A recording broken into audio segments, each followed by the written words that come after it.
I never thought I would discover my family's true colors while lying in a hospital bed at 34. One moment I was a successful tech entrepreneur who had just sold my company for $75 million. The next I was fighting for my life after a drunk driver plowed into my car. But the real shock came when I regained consciousness but kept my eyes closed, hearing my brother Jason whisper to our parents, "He is not going to make it. We should take his money now." My mother nodded, saying coldly, "He will not need it anyway."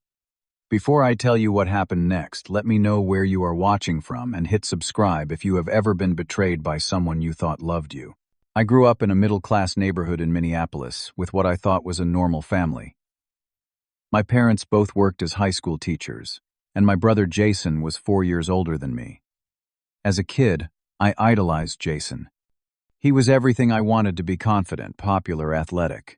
While I was shy and preferred coding in our basement, Jason was winning football trophies and taking pretty girls to prom.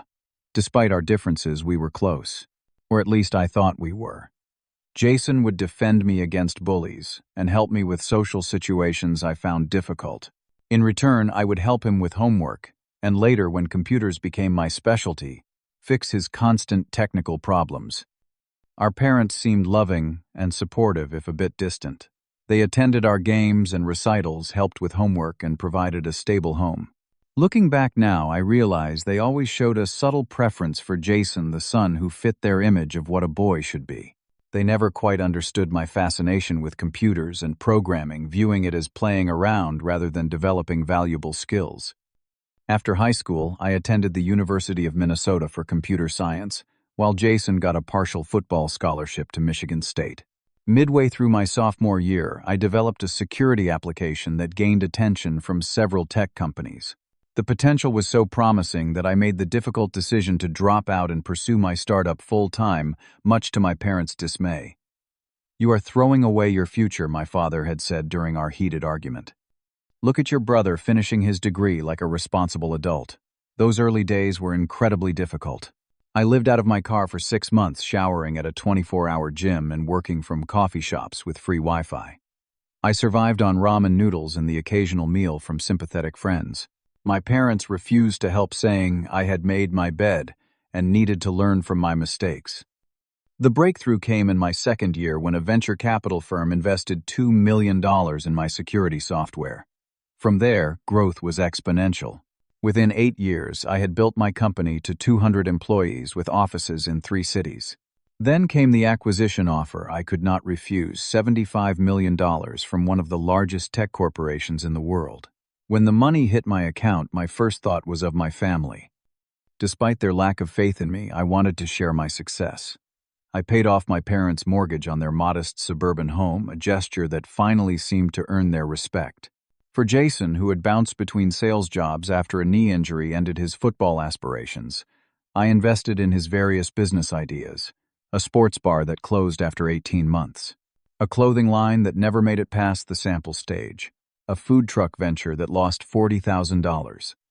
Still, I persisted in supporting him, attributing his failures to bad luck rather than poor planning or his growing gambling habit that he thought I did not know about.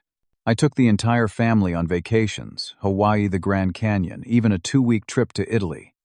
I wanted them to experience the kind of life I could now afford. The night of my accident remains fragmented in my memory. I was driving home late from the office, still adjusting to my new role as division head within the larger corporation. The last thing I remember is a pair of headlights speeding through a red light directly into my driver's side door. Then darkness. I learned later that I had suffered multiple fractures, internal bleeding, and a traumatic brain injury. The doctors placed me in a medically induced coma for the first 72 hours. When they began tapering the sedation, I regained consciousness gradually but remained unable to move or speak. I could hear everything but could not respond, a condition called locked-in syndrome that the doctors believed would be temporary as the brain swelling subsided. The first voices I recognized were the doctors discussing my condition. "Brain activity is increasing, but we cannot predict when he will fully regain consciousness," one said. "The family should be prepared for a long recovery," another responded. "Even best-case scenario, we are looking at months of rehabilitation."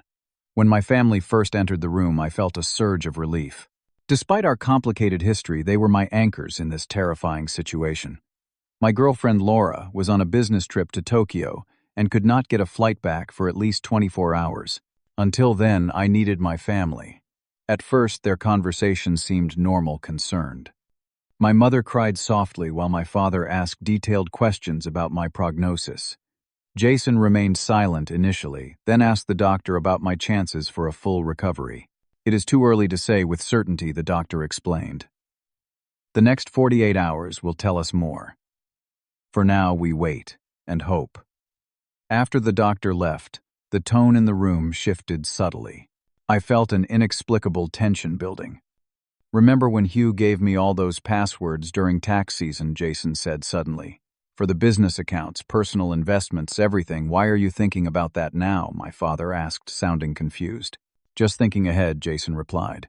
"Being practical." I had indeed shared my financial information with Jason months earlier while preparing for the acquisition. As the only family member with any business acumen, he had helped me organize my tax documentation. I had trusted him completely, never considering how that information might be used against me. My mind flashed to other concerning behaviors I had dismissed. Jason asking detailed questions about my will after the acquisition. My parents suddenly interested in the specifics of my life insurance policy. Their increased visits and calls following the public announcement of the company sale. Had they been planning this all along, or was this opportunistic predation? Either way, as I lay there unable to move or signal that I could hear them, I was about to discover exactly what my family thought of me when they believed I was as good as dead. The hospital room felt unnaturally bright under the fluorescent lighting. The steady beeping of monitors tracked my vital signs, while I lay motionless, eyes closed, but mind fully alert. I could feel the rough hospital sheets against my skin and smell the sharp scent of disinfectant that permeated everything. Jason closed the door after the doctor left, the soft click sounding unnaturally final. When he spoke again, his voice had changed completely. Gone was the concerned brother, replaced by something calculating and cold I had never heard before. "Look, I am just being realistic," Jason said, lowering his voice. "The doctors said he might never wake up, and even if he does, he could be brain damaged." "What exactly are you suggesting?" my father asked, his tone carrying an edge of caution, but not outright rejection. "His money is just sitting there," Jason continued. $75 million. He showed me all his accounts, his investment portfolio, everything. I still have the passwords. I felt a chill that had nothing to do with the hospital's air conditioning. Was my brother really suggesting what I thought he was? That is, Hugh's money, my father said, but his objection sounded weak, perfunctory. My mother's response stunned me to my core. "We have supported him all these years," she said softly. "We deserve something back. After all, without our raising him, he would never have become successful.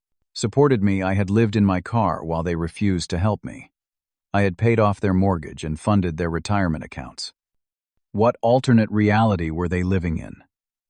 "But what if he recovers?" my father asked, voicing what should have been the primary concern. There was a pause before Jason responded. The doctor basically said, "It is a coin flip. And if he does wake up, we say we were safeguarding his assets. He trusts me."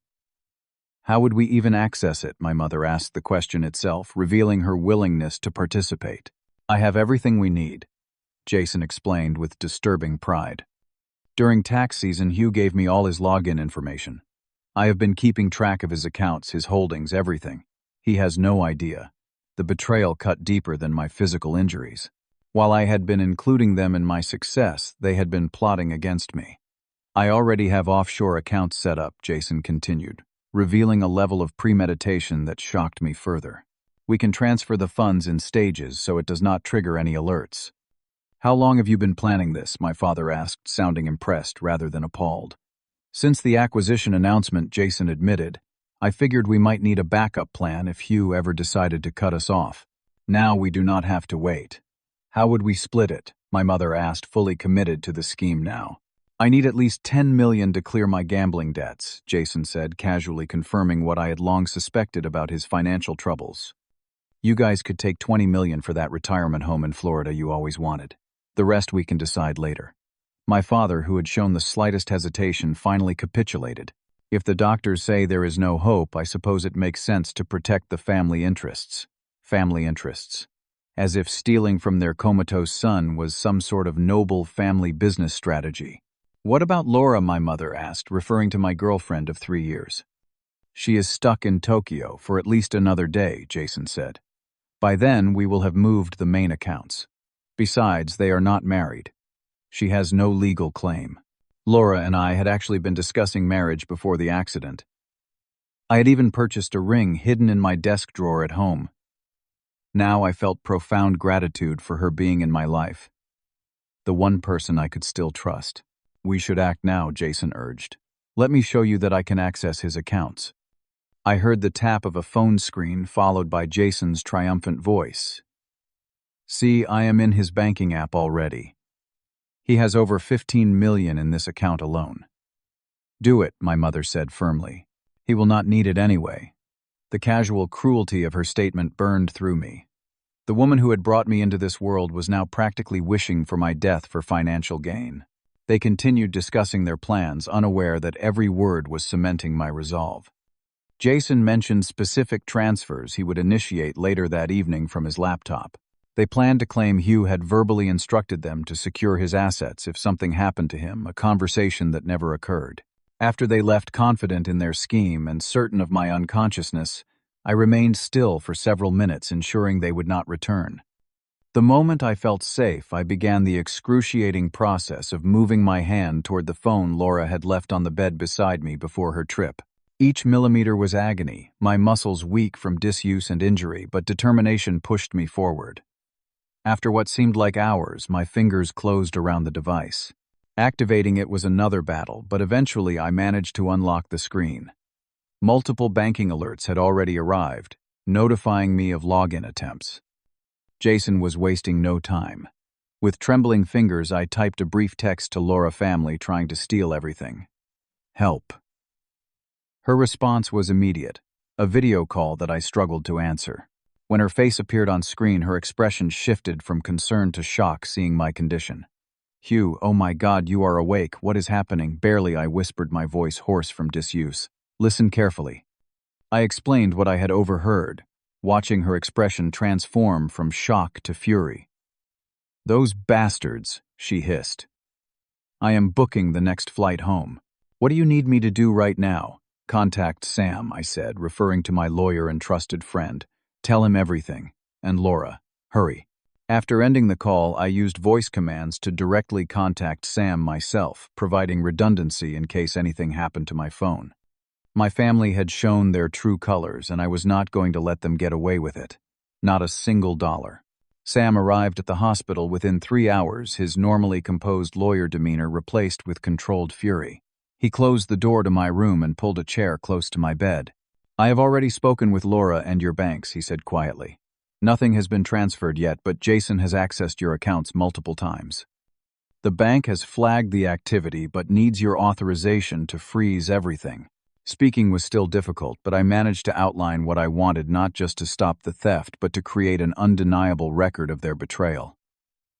We need to set a trap, I whispered. Let them think they are succeeding. Sam nodded, his expression grim but determined.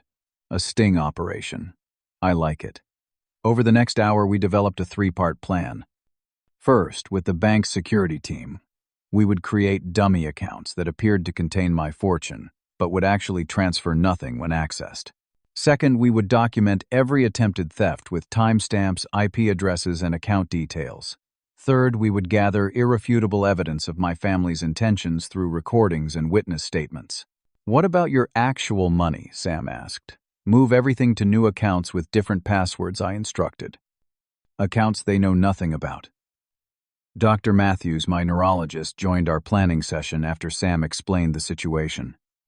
Her initial shock gave way to professional concern for my well-being. Your condition is serious but improving, she said after examining me. The locked-in state is temporary as the swelling subsides. However, this level of stress could impede your recovery. I need to do this, I insisted. What can you tell my family about my condition, doctor? Matthews considered the ethical implications briefly before responding. I cannot lie about your medical status. However, I can truthfully state that your condition remains critical and uncertain, which it does. Brain injuries are notoriously unpredictable. With the doctor's reluctant cooperation, hospital security installed an additional camera in my room ostensibly for patient monitoring, but positioned to capture anyone accessing my bedside or using devices near me. Laura arrived from Tokyo the following morning, exhausted but determined. Seeing her face as she entered my room brought the first sense of relief since the accident. I came as soon as I could, she said, taking my hand carefully around the IV lines.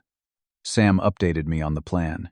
Are you sure about this? They were going to rob me while they thought I was dying, I whispered. I need to know how far they will go. When my family visited later that day, I continued pretending to be unconscious. Laura greeted them with an Oscar-worthy performance of grief and concern, giving no indication that she knew of their plans. Any changes, my mother asked, her voice dripping with fake sympathy. The doctors say we should keep talking to him, Laura replied. They believe he might be able to hear us, even if he cannot respond. If they felt any guilt hearing this, they did not show it. Instead, once Laura excused herself to get coffee, actually going to meet with Sam in the hall, they immediately resumed their plotting. I got into the main investment account last night, Jason whispered excitedly. The $75 million from the acquisition is spread across several holdings, but I can liquidate them gradually. How soon can we get the money, my father asked, not even pretending to be concerned about my recovery anymore. I have already set up the first transfer for tonight, Jason replied. $15 million to the Cayman account. Once that clears, we do the rest in batches. My mother leaned closer to my bed, studying my face for any sign of awareness. Finding none, she said something that revealed the extent of their betrayal. I always resented how easily everything came to him, she confessed. Jason worked twice as hard in school, in sports, in everything. But Hugh just sits at a computer and becomes a millionaire. He got lucky with that software, my father agreed. It could have just as easily failed. Then he would have come crawling back with his tail between his legs. Jason laughed softly. Remember when I borrowed $50,000 from his company last year? He never even noticed. Too busy playing big shot entrepreneur. This was news to me. Jason had embezzled from my company. The depth of deception was still unfolding.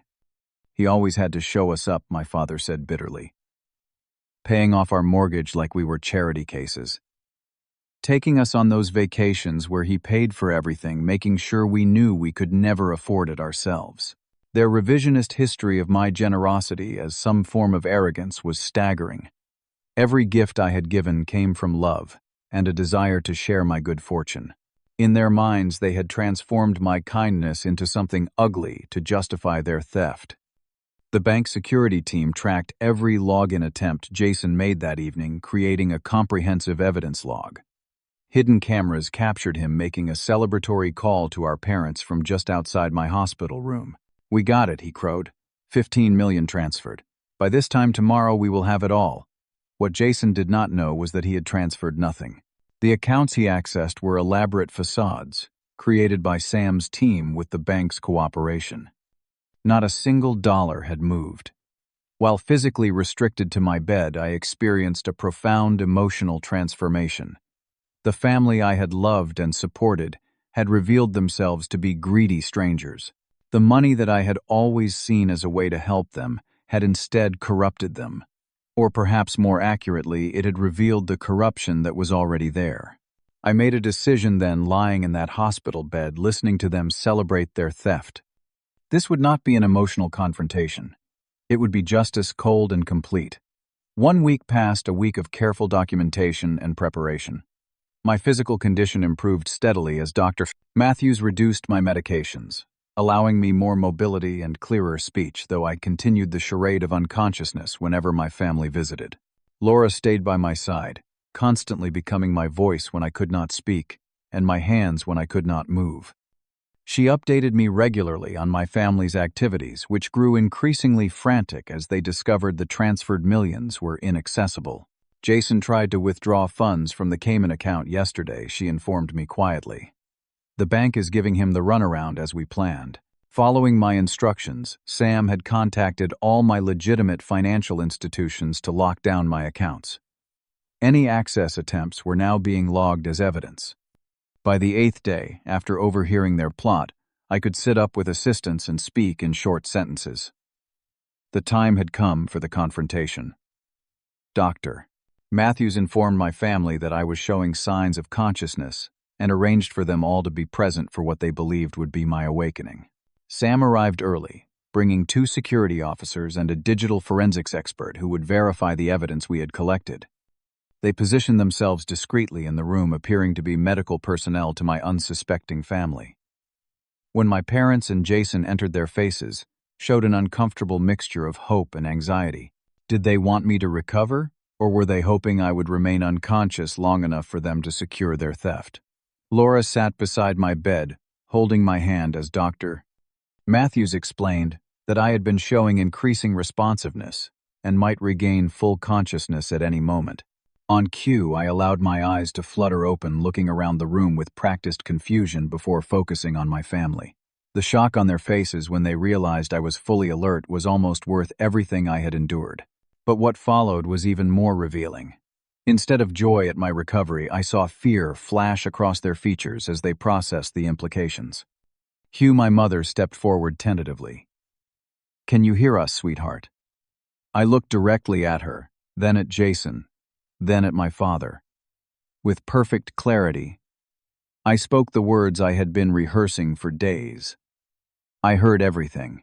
The color drained from Jason's face. My father gripped the back of a chair for support. My mother froze mid-step. "What do you mean Jason attempted to recover? We have been so worried about you." "Stop lying," I said, my voice stronger than even I expected. "I have been conscious for over a week. I heard you planning to steal my money. I heard you say I was not going to make it and would not need it anyway." Sam stepped forward, then introducing himself as my attorney. "We have been documenting everything he informed them. Every access attempt, every transfer initiation, every conversation in this room." "This is ridiculous," my father blustered. "We were just trying to protect your assets, Hugh. You were in critical condition." "By transferring $15 million to a Cayman Islands account?" I asked. By discussing how to split up my money while I lay here fighting for my life. Laura activated a tablet that played a recording of their conversation from days earlier. Their own voices filled the room, discussing their resentment, their entitlement to my money, and their detailed plans for spending it. Jason broke first. "I have a gambling problem," he confessed, tears streaming down his face. "I owe dangerous people a lot of money. I was desperate." "So you decided to rob your brother?" Laura asked incredulously.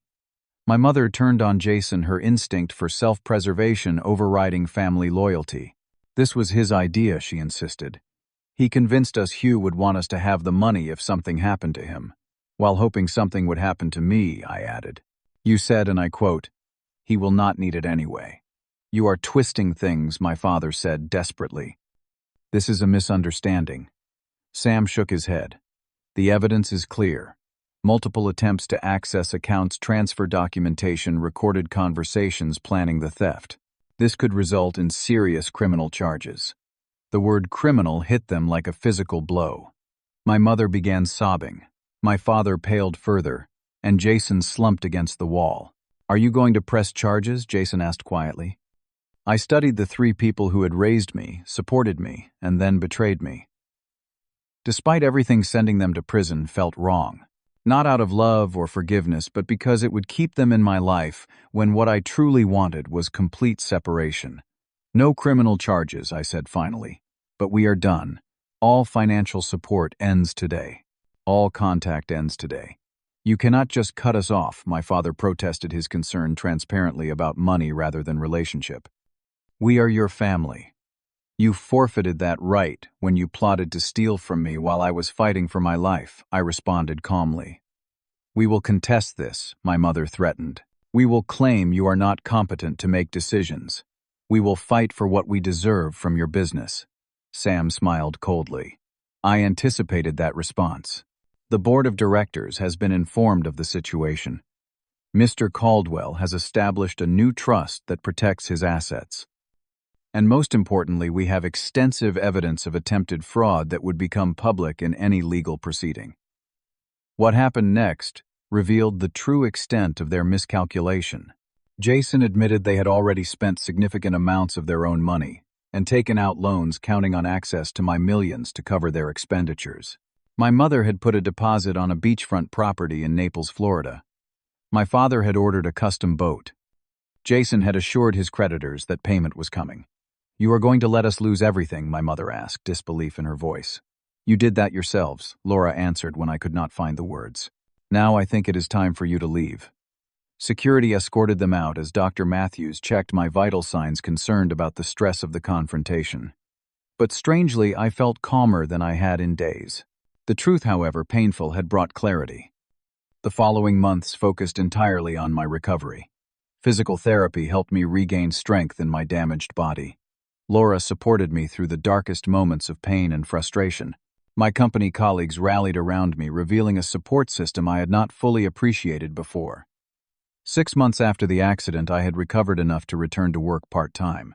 We moved to Seattle, far from Minneapolis, and the family that had betrayed me. My phone regularly filled with desperate messages from them as they faced the financial consequences of their actions: foreclosure notices, bankruptcy proceedings, creditor judgments. I left those calls unanswered. Working with a therapist helped me process the grief of losing my family through their own betrayal. "You are mourning the family you thought you had," she explained during one session. "That loss is real, even if they were not who you believed them to be." The experience transformed my priorities. I established a foundation to help accident victims without support systems providing financial assistance for medical bills and rehabilitation. The money that my family had coveted became a force for genuine good in the world. I learned that betrayal does not have to destroy you if you use it as a catalyst for growth. The family I was born into proved unworthy of trust, but the family I chose, beginning with Laura, who became my wife a year later, showed me what true loyalty means. Have you ever discovered someone's true character during your darkest moment? Share your story in the comments below. If this journey resonated with you, please hit that subscribe button and like this video so others facing betrayal can find hope. Share this with someone who needs to remember that the actions of others do not define their worth. Thank you for listening to my story. And remember, sometimes losing toxic relationships makes room for the meaningful ones you truly deserve.